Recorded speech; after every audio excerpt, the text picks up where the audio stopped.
Well, it's no more dangerous than alcohol or cigarettes. That's what President Obama had to say about smoking marijuana in a recent interview with The New Yorker. But our next guest says that is totally false. Travis Waters has dedicated his entire life to stopping drug use after he almost lost everything helping to smuggle drugs for Pablo Escobar's infamous Colombian drug cartel.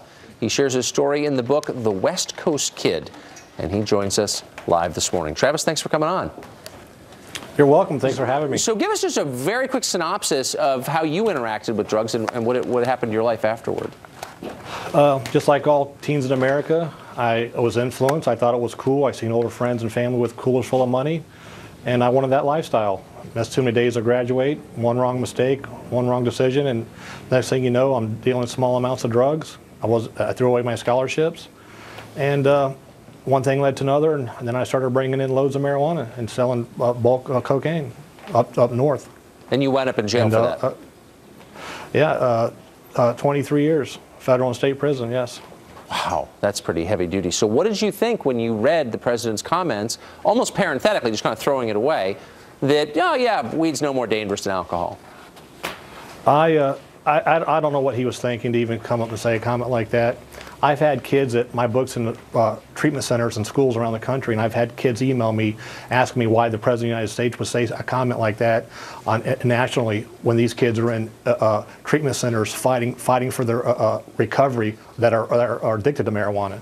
I don't know what he was thinking. He needs to come out with a public address telling all kids that he doesn't condone drug use of any illegal drug substances or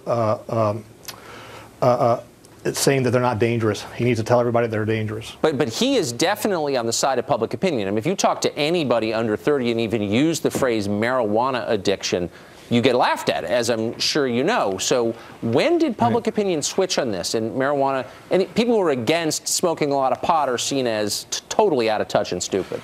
Right. Well, what he needs to do, President Obama, he needs to go with me to some of these treatment centers and alternative schools and ask these kids, first-time pot smoker kids that tell me they smoked pot first time in their life, never did drug in their life, ran a stop sign, totaled their only parent's car.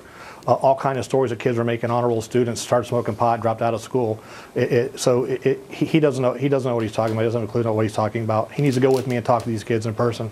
What do you think as you see marijuana legalized in 2 states on the cusp of legalization and a bunch of others? What do you think of that? The marijuana revolution, it's out of control.